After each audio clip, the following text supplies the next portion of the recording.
జోహార్ తెలంగాణ మన వీరులకు కేసీఆర్ గారి నాయకత్వం. గౌరవనీయులు, మీ అందరి అభిమాన నాయకుడు, డైనమిక్ లీడర్ శ్రీ రేగా కాంతారావు గారికి, గౌరవ పార్లమెంట్ సభ్యులు సోదరిమణి ఇప్పటిదాకా అద్భుతంగా మాట్లాడినటువంటి మన కవితమ్మ గారు, గౌరవనీయులు మన రాజ్యసభ సభ్యులు ఖమ్మం జిల్లా ముద్దుబిడ్డ శ్రీ వడ్డిరాజు రవిచంద్ర గారు, గౌరవనీయులు ఎర్రోల శ్రీనివాస్ గారు, అదేవిధంగా సీనియర్ నాయకులు భవానీ శంకర్ గారు, మా రాజేందర్ గారు, అదేవిధంగా భద్రయ్య గారు, సతీష్ రెడ్డి గారు, అమరేందర్ గారు, నరసింహారావు గారు, ముత్యం బాబు గారు, శ్రీలత గారు, వేదిక మీద ఉన్న మండల పార్టీ అధ్యక్షులు, కోఆపరేటివ్ చైర్మన్లు, సీనియర్ నాయకులు, ఉద్యమకారులు, సర్పంచులు, ఎంపీటీసీలు, రాష్ట్ర నాయకులు, ముఖ్యంగా బీఆర్ఎస్ కుటుంబ సభ్యులు, మా జర్నలిస్ట్ మిత్రులందరికీ పేరు పేరున నమస్కారం తెలియజేస్తా ఉన్నాం. మిత్రులారా, భవానీ శంకర్ అద్భుతంగా విశ్లేషించాడు, కవితమ్మ విజృంభించేసింది, రేగా గారు చాలా డీటెయిల్డ్గా మాట్లాడారు. సరే, ఇంకా 5 అవుతా ఉంది, నేను ఎక్కువ టైం తీసుకొని మళ్ళీ నేను హైదరాబాద్ వెళ్ళాలి. రేపు 2 జిల్లాలు ఉన్నాయి నాకు, మెదక్ జిల్లా, మళ్ళీ ఎల్బీ నగర్ హైదరాబాద్ కూడా ఉంది. ఇప్పుడు ఒక విషయం అయితే, మీ అందరినీ చూస్తే నాకు చాలా ఉత్సాహం వచ్చింది. నేను అనుకున్న దురదృష్టవశాత్తు పినపాకలో ఓడిపోయాం, మా వాళ్ళు ఏమైనా నిరుత్సాహంగా ఉన్నారేమో, మా వాళ్లకు ధైర్యం చెప్పుదాం, మా వాళ్లకు ఉత్సాహం ఇద్దామని నేను వచ్చిన. కానీ మీరే నాకు ఉత్సాహం ఇస్తున్నారు, ధైర్యాన్ని ఇస్తా ఉన్నారు. మీలో ఎక్కడ కూడా కొద్దిగా కూడా ఆత్మవిశ్వాసం సడలలేదు, చాలా విశ్వాసంగా ఉన్నారు. కానీ ఇదే కొద్దిగా ఇప్పుడు అనిపిస్తుంది, మీకు కూడా అర్థమైంది, అయ్యో ఏమైపోయారా భయ్, ఆడ కేసీఆర్ బాయ్, ఈడ మా కాంతారావు బాయ్, జర్ర కష్టపడితే వచ్చు కదా, ఎంత పని చేస్తేమిరా అని ఇప్పుడు ఎవరి వాళ్ళు అనుకుంటుంది. ఇప్పుడు అర్థమైంది దానికి. బట్ ఏది ఏమైనా బాధపడాల్సిన అవసరం లేదు. ఎమ్మెల్యే పోవచ్చు, రేపు ఎంపీని మనం ఖచ్చితంగా గెలిపించుకోవాల్సిన అవసరం ఉంది. మనకు ఒక ధైర్యం దొరుకుతుంది, ఒక ప్రోటోకాల్ దొరుకుతుంది. ఏదన్నా మండలంలో ఇబ్బంది ఉంటే ఎంపీ గారు ఉంటే ఆర్డీఓని పిలిచి, ఎంఆర్ఓని పిలిచి, సిఐని పిలిచి మన కార్యకర్తల్ని కాపాడుకోగలుగుతాం, మన ప్రజలకు దగ్గరగా మనం పనిచేయగలుగుతాం.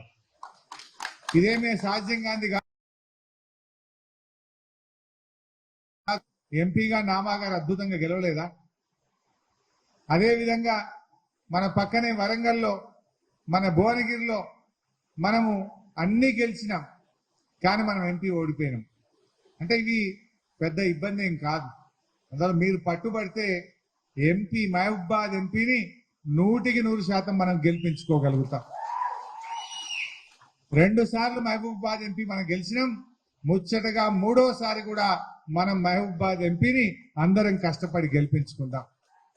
ప్రజల్లో చర్చ స్టార్ట్ కాలేదా? వాళ్ళు మార్పు అన్నారు, మార్పు తెస్తాం, మార్పు తెస్తాం అంటే ఏం మార్పు తెచ్చిందే? మార్పు వచ్చిందా ఏమన్నా? కొన్ని వచ్చినాయి. ఆనాడు కేసీఆర్ గారు ఉండగా 24 గంటల కరెంట్ వస్తుండే, ఇప్పుడు 14 గంటలు 16 గంటలకు వచ్చింది. మార్పు వచ్చిందా లేదా? ఆనాడు కనురెప్పగొట్టినంతసేపు కరెంటు పోకపోతుండే, ఇవాళ రోజుకు 4-5 సార్లు కరెంట్ అయితే ట్రిప్ అవుతున్నది. అయితే లేదు, మార్పు వచ్చింది బరాబర్. ఆనాడు పెన్షన్ ప్రతి నెల 15వ తారీఖు నుంచి 20వ తారీఖులోగా వృద్ధులకు, వితంతువులకు పెన్షన్ వచ్చేది. కానీ మార్పు వచ్చింది, జనవరి నెలలో పెన్షనే రాలేదు, ఇంకా పెన్షన్ కోసం అవ్వాతాతలు ఎదురు చూస్తా ఉన్నారు. ఆర్థిక మంత్రి మన జిల్లాలో ఉన్న అవ్వాతాతలకు ఇంకా పెన్షన్ రాలే, మార్పు వచ్చింది.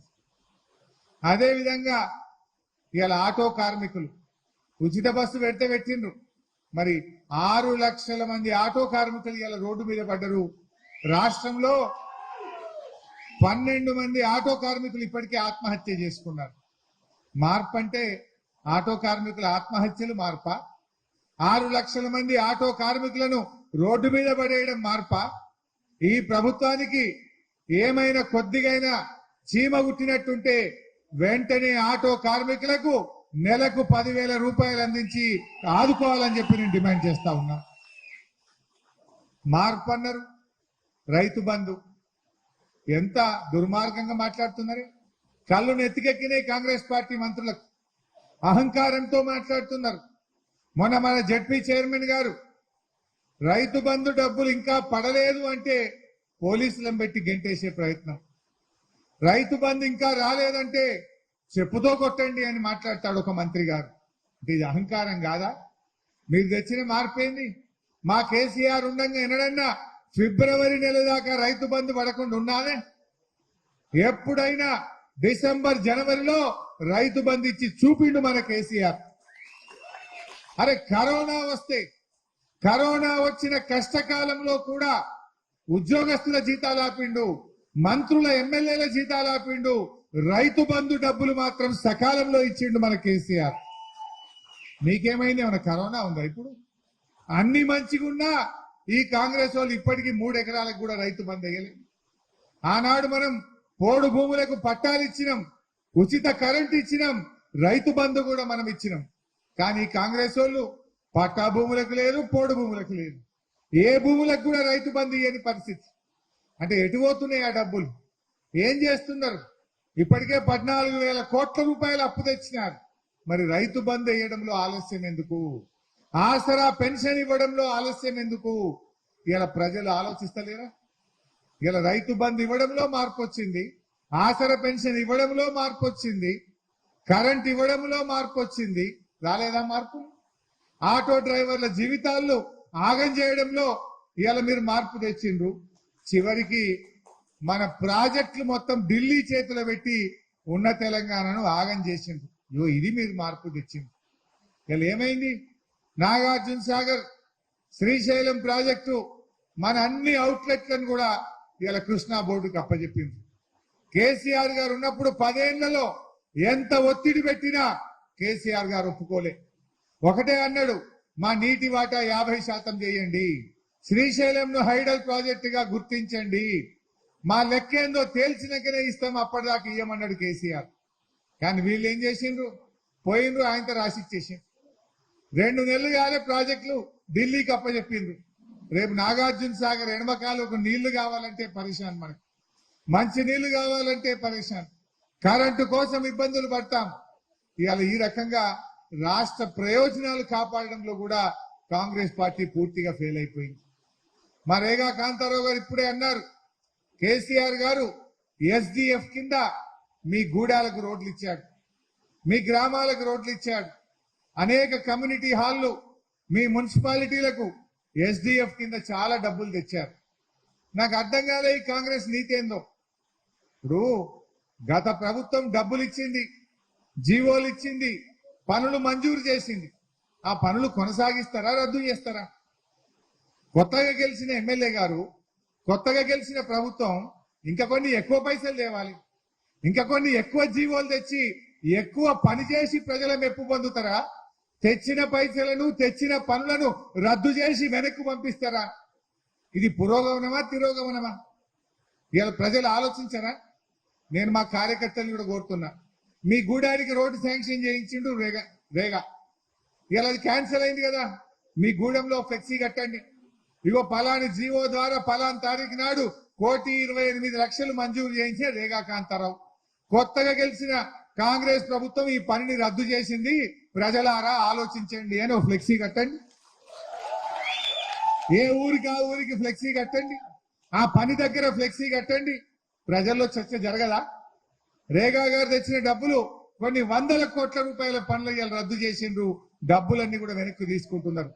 ఎక్కడెక్కడ జీవో వచ్చిందో, ఏ ఏ పనికి మంజూరైందో, ఏ గ్రామానికి మంజూరైందో ఆడ బ్రహ్మాండంగా జీవో కాపీని కూడా ప్రింట్ చేయండి. ఫ్లెక్సీలా జీవో కాపీని ప్రింట్ చేయండి, వివరంగా రాయండి.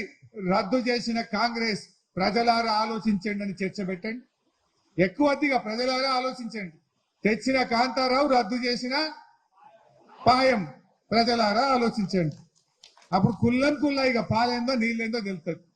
పాయం ఏం చేయాలి? ఇంకా కొన్ని ఎక్కువ డబ్బులు తేవాలి, ఇంకా కొన్ని ఎక్కువ నిధులు తెచ్చి ఇవ రేగా 150 కోట్లు తెచ్చిండు, నేను 300 కరోడ్ తెచ్చినా అని చెప్పాలి. ఉన్న 150 వాపసు పంపితే గొప్పతనమా? 300 తెస్తే గొప్పతనమా? ఇది ఇది ఎక్కడి రీతి? ఇవాళ దీని మీద ప్రజల్లో చర్చ పెట్టండి. ఏ ఊరికి ఆ ఊర్లో చర్చ పెట్టండి, ఫ్లెక్సీలు కట్టండి, ప్రజలలో చర్చ పెట్టే ప్రయత్నం చేయండి. రేగా గారు నిజంగా ఒక మంచి నాయకుడు. ముఖ్యమంత్రి గారికి రేగా అంటే చాలా ఇష్టం. నేను ఆడ కూర్చొని ఉండేవాడిని. ఎప్పుడైనా మేము ఆడ కూర్చొని ఉంటే ఈయన కాగితం దేంగానే ఇగో హరీష్ రావు జీవో ఇచ్చేయి, ఇగో దయాకర్ రావు జీవో ఇచ్చేసాయి, ఇగో జగదీష్ రెడ్డి ఆర్డర్ ఇచ్చేసాయి, నిరంజన్ రెడ్డి వెంటనే చేసేయి అంటే ఆర్డర్లు ఇచ్చేటోడు. ఎందుకంటే ఆయన మీద, ఆయన పనితనం మీద కేసీఆర్ గారికి చాలా నమ్మకం ఉండేది. సరే, దురదృష్టవశాత్తు కొన్ని అబద్ధాలు, కొన్ని దుష్ప్రచారాలు ప్రజల్లోకి పోయినాయి. కానీ మెల్లమెల్లగా ఇప్పుడు ప్రజలకు అర్థమవుతున్నాయి కదా. ఏం చెప్పిందే? ఇప్పుడు మనం అడగంగానే తొందరపడుతుండ్రు అంటుండ్రు. మేం తొందరపడతలేం, మీరే డేట్లు పెట్టి పేపర్ల ఫుల్ పేజ్ యాడ్ లేలే. ఎలక్షన్ ముందు జాబ్ క్యాలెండర్ అని అన్ని పత్రికల్లో ఫ్రంట్ పేజ్లో యాడ్ రాలే. ఈనాడులో, ఆంధ్రజ్యోతిలో, సాక్షిల ఒక అన్ని పేపర్లలో ఫ్రంట్ పేజ్ యాడ్ వేసిందా లేదా? ఏమని? ఇక ఫిబ్రవరి 1వ తారీఖు నాడు గ్రూప్ 1 ఉద్యోగాల నోటిఫికేషన్ అన్నారు. మరి ఫిబ్రవరి 1 నిన్ననే పోయింది. ఏది నోటిఫికేషన్? మీరు మభ్య పెట్టలేదా? ఇలా యాక్చువల్గా పోలీస్ స్టేషన్ లో కాంగ్రెస్ పార్టీ మీద కేసు పెట్టాలి, చీటింగ్ కేసు పెట్టాలి వాళ్ళ మీద. ఇది చీటింగ్ కాదా? ఇది మీరు ఎన్నికల్లో ఏం చెప్పారు నిరుద్యోగ యువతకు? ఫిబ్రవరి 1వ తారీఖు నాడు ఉద్యోగాలకు నోటిఫికేషన్ ఇస్తామన్నారు. ఇవ్వకుండా మాట తప్పింది కదా. ఇది ఈజీ నాట్ ఏ చీటింగ్. అదే విధంగా మీరు ఏమన్నారు? మా రేగా గారు చెప్పినట్టు 9వ తారీఖు నాడు 2 లక్షల రుణమాఫీ అన్నారు. మరి డిసెంబర్ 9, జనవరి 9, ఫిబ్రవరి 9 వచ్చినా ఇవాళకి సప్పుడు లేదు. ఇది అడిగితే తప్పట. ఇది అడగడం తప్ప? మీరు ఇచ్చిన మాటను గుర్తు చేయడం కోసమే ప్రజలు మమ్మల్ని ప్రతిపక్షంలో కూర్చోబెట్టారు. తప్పకుండా మేము అడుగుతూనే ఉంటాం. మీరు మీకు చేతగాక ఫ్రస్ట్రేషన్ తో ఇవాళ మమ్మల్ని తిడతా ఉన్నారు. ఇలా అర్థమైంది, మీ తిట్ల పురాణం వెనుక ఫ్రస్ట్రేషన్ ఉంది, మీ చేతగానితనం ఉంది. మీరు ప్రజలకు ఇచ్చిన హామీ నిలబెట్టుకోలేక మీరు నోరు బారేసుకుంటున్నారు. మీరు సహనం కోల్పోవచ్చు, మీలో ఫ్రస్ట్రేషన్ ఉండొచ్చు, కానీ మాకు ఓపిక ఉన్నది. మేం ప్రతిపక్షంలో ఉన్నా, అధికారంలో ఉన్నా, ప్రతిపక్షంలో ఉన్నా మాది ప్రజల పక్షమే. మాది పాలక పక్షమైనా ప్రతిపక్షమైనా మాది ప్రజల పక్షమే. డెఫినెట్ గా ఈ ప్రజల పక్షాన కాంగ్రెస్ పార్టీని నిలదీస్తూనే ఉండాలి. మీరు కూడా చర్చ పెట్టాలి. ఏం చెప్పిండ్రే? వడ్లు అమ్ముకోకుర్రి, మేము రాగానే 500 బోనస్ ఇస్తామన్నారు. ఇచ్చిండ్రా? ప్రజల్లో చర్చ పెట్టండి. ఇప్పుడు యాసంగి వడ్లు వస్తున్నాయి, దానికన్నా బోనస్ ఇవ్వయి. మక్కలకి బోనస్ నువ్వు చెప్పలేదా? మిర్చికి ఇస్తాని, మక్కలకి ఇస్తాని, వడ్లకి ఇస్తాని వాళ్ళ మేనిఫెస్టోలో ఆ 420లో ఉన్నది, చదువు. దాని మీద ప్రజల్లో చర్చ పెట్టారు. రుణమాఫీలో మోసం, ఉచిత కరెంటులో మోసం, బోనస్ లో మోసం జరిగిందా లేదా? ఇవాళ అనేక విషయాలు, జాబ్ క్యాలెండర్ ఇస్తామన్నారు, మోసం చేసింది. వాళ్ళే చెప్పింది ఫిబ్రవరి 1వ తారీఖు నుండి. ఇట్లా అనేక విషయాల్లో ప్రజలకు అర్థమైతా ఉన్నాయి. మనం కూడా ప్రజల పక్షాన మనం మాట్లాడుతూ ఉండాలి. మీ ఊర్లలో పెన్షన్దారులు ఉంటారు, వృద్ధులు, వితంతువులు, వికలాంగులు, ఎయిడ్స్ పేషెంట్లు, గీత కార్మికులు, చేనేత కార్మికులు 44 లక్షల పెన్షన్లు ఇచ్చిండు మన కేసీఆర్. మాట అంటే మాట మీద ఉన్నాం మనం. 200 ఉన్న పెన్షన్ను 10 అంతలు పెంచి 2000 రూపాయలు చేసినాం మనం. మరి కాంగ్రెస్ వాళ్ళు 2000ను డబుల్ చేస్తాం 4000 అన్నారు. డిసెంబర్లోనే ఇస్తామన్నారు. వచ్చినాయి 4000 మాట దేవుడు కానీ వచ్చే 2000 కూడా రాలేదు. కొండ 4కు మంది వేస్తే ఉన్న 4 ఇసిపోయిందట. వచ్చే 2000 రాలే ఇంతవరకు జనవరి. ఇది కాంగ్రెస్ పార్టీ నీతి. అందువల్ల మీరు కూడా ఏం చేయాలంటే ఆ వృద్ధులు, వితంతులతో ఇళ్లకు పోయి మాట్లాడండి. ఇగో కాంగ్రెస్ మోసం చేసింది, 4000 అందరూ ఇయ్యలేదు, ఉద్యోగాలందరూ ఇయ్యలేదు, కరెంట్ అన్నారు మోసం, రుణమాఫీ అన్నారు మోసం, బోనస్ అన్నారు మోసం. ఇవన్నీ విషయాలు మనం కూడా ప్రజల్లో చర్చ పెట్టాలి. ప్రజలకు దగ్గరగా ఉండాలి. ఇంకా కొద్ది టైం ఉన్నది, తొందర ఏం లేదు. మా రేగా మంచి ఆలోచన చెప్పింది నాకు కూడా. ఉచిత బస్ ఎక్కాలి, ధర్నాలు చేయాలి, అంతే కదా. 7 ధర్నాలున్నా మన మహిళా కార్యకర్తలు బ్రహ్మాండంగా గవర్నమెంట్ ఇచ్చిన ఉచిత బస్ ఎక్కాలి, రావాలి, ధర్నాలు చేయాలి. దేనికోసం? ప్రజలకు ఇచ్చిన హామీ నిలబెట్టుకోండి. ప్రజల పక్షాన, ప్రజల కోసం తప్పకుండా మనం పోరాటం చేస్తూనే ఉందాం. బట్ నేను ఫైనల్ గా మీతో కోరేది ఒక్కటే, ఎక్కడ కూడా మీరు టెన్షన్ పడద్దు. ఏ చిన్న ఇబ్బంది వచ్చినా మంచి జిల్లా పార్టీ అధ్యక్షుడు ఉన్నాడు, ఆయనే కాదు మొత్తం బీఆర్ఎస్ పార్టీ మీకు అండగా ఉంటుంది. అవసరమైతే మేము 30 మంది ఎమ్మెల్యేలను బస్ చేసుకొని వస్తాం మీ పినపాకకు, మీ మీ మీ మండలాల్లో. ఎక్కడ ఏ సమస్య ఉన్నా వచ్చి మీ పక్షాన పోరాడతాం, గట్టిగా మీ పక్షాన నిలబెడతాం. ఇలా ఆయిల్ పామ్ ధరలు తగ్గుతున్నాయి. 15-16 వేలు ఉండే ఇప్పుడు 12,000కి వచ్చింది. మాటలు వీళ్ళు ఏమన్నారు, మద్దతు ధర ఇస్తామన్నారు. ఇలా ఆయిల్ పామ్ రైతులకు 15,000 రూపాయల మద్దతు ధర ఇచ్చేదాకా కూడా ఆయిల్ పామ్ రైతుల పక్షాన కూడా పోరాడతాం. సో అన్ని సమస్యల మీద కూడా మనం పోరాడతాం. మనం డెఫినెట్ గా బౌన్స్ బ్యాక్ అయ్యేది ఖాయం. ఇలా రేపు మీ సర్పంచ్ ఎన్నికలు, ఎంపీటీసీ ఎన్నికలు వచ్చినప్పుడు 6 నెలలకు వస్తాయో, ఏడాదికి వస్తాయో కానీ ఎప్పుడు వచ్చినా మీరు అల్క గెలుస్తారు. ఇప్పుడు ఏమని అంటే జర తప్పించుకుంటారు, ఇంకా 100 రోజులు నిండలే, 100 రోజులు నిండలే అంటారు. 100 నిండినాక ఏం చేస్తారు? మార్చి 17వ తారీఖు 100 నిండుతూనే ఉన్నది. ఇప్పుడు మీరు 100 రోజుల్లో మా అక్క చెల్లెలకు మనిషికి 2,500 ఇవ్వాలి, మా వృద్ధులకు 4,000 పెన్షన్ ఇవ్వాలి, 2 లక్షల రూపాయలు రుణమాఫీ చేయాలి. 100 రోజులు నిండగానే ఇప్పుడు వడ్లు మక్కలు వస్తాయి, బోనస్ ఇవ్వాలి 500 రూపాయలు. ఇవ్వబో దూకుంటామా? గట్టిగా ఎక్కడికక్కడ కాంగ్రెస్ పార్టీ నాయకులను మనం నిలదీస్తూనే ఉంటాం. దానికి అదే బాధ్యత ప్రజలు మనకి ఇచ్చారు. అందులో మీరు ధైర్యంగా ఉండండి.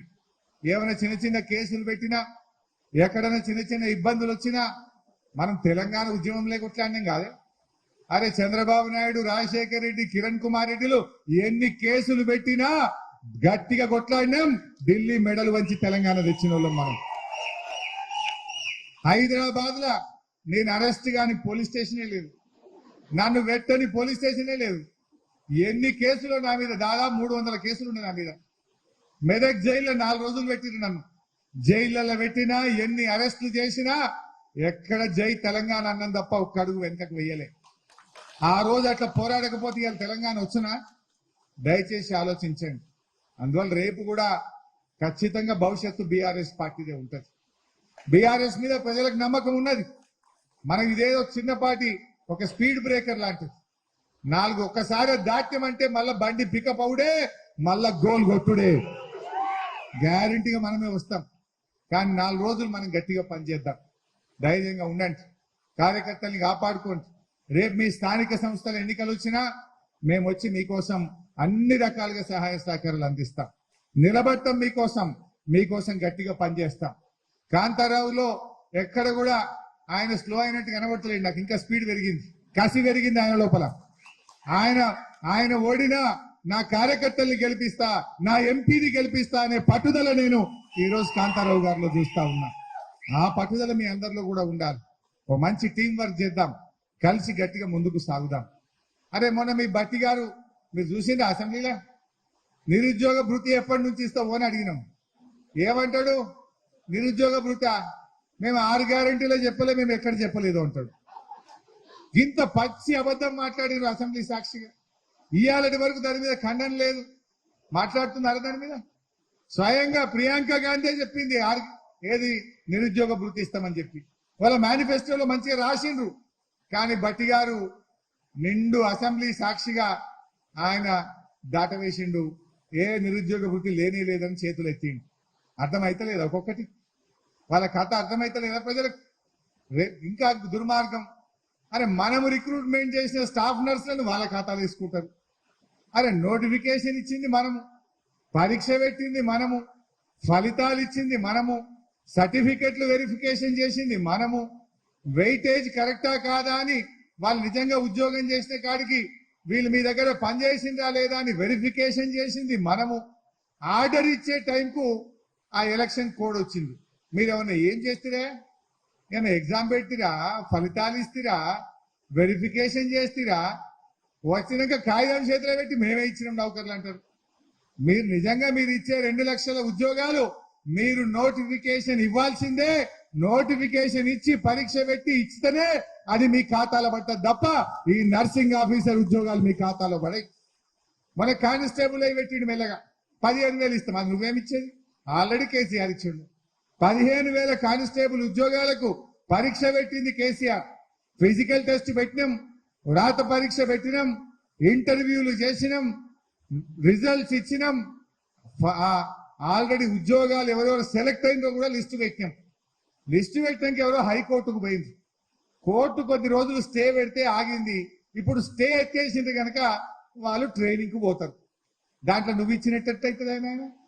కేసీఆర్ చేసినా నీ ఖాతాలు వేసుకుంటున్నావు. నువ్వు ఈ 2 లక్షలు 15,000 కానిస్టేబుల్ ఉద్యోగాలైనా 7,000 మా నర్సింగ్ ఆఫీసర్ ఉద్యోగాలైనా అది బీఆర్ఎస్ ఖాతాలు పడతాయి. అది బీఆర్ఎస్ పార్టీ ఇచ్చిన ఉద్యోగాలు తప్ప మీరు ఇచ్చినవి కావు. ఎప్పుడు నోటిఫికేషన్ వచ్చిందో తెలియదా? పరీక్ష ఎప్పుడు రాసిందో తెలియదా? ఫలితాలు రిజల్ట్ ఎప్పుడు వచ్చిందో తెలియదా? నువ్వు ఈ 15 రోజులే నువ్వు పరీక్ష పెట్టు ఉద్యోగం ఇచ్చినావు. ఇంత జూటా మాటలా?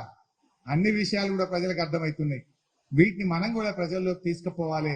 ఎందుకంటే అంబేద్కర్ గారు ఒక మాట అన్నారు, నిజాన్ని చర్చలో పెట్టకపోతే, నిజాన్ని ప్రచారంలో పెట్టకపోతే అబద్ధం రాజ్యం ఏలుతుంది.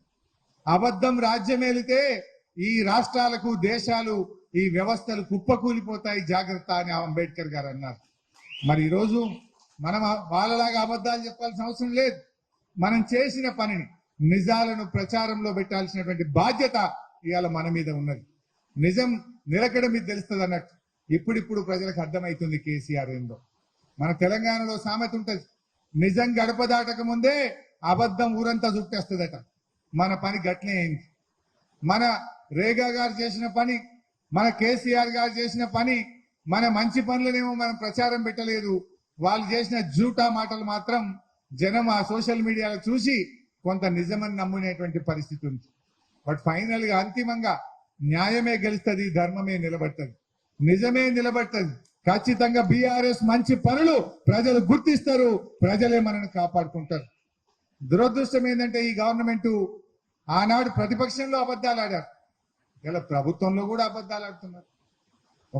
నేనేమంటున్నా అంటే, సరే ప్రతిపక్షంలో ఉన్నప్పుడు అంటే మీరు గవర్నమెంట్లకు రావాలని అబద్ధాలు ఆడిందంటే దాన్ని అర్థం చేసుకోగలుగుతాం. కనీసం పాలనలోనైనా నిజాయితీని చూపండి, పాలనలోనైనా నిజాయితీగా చేయండి, చరిత్రహీనులుగా మిగలకండి. పాలనలోనైనా సత్యాలు మాట్లాడి ప్రజలకు మంచి పని చేసే ప్రయత్నం చేయాలని హితవు పలుకుతూ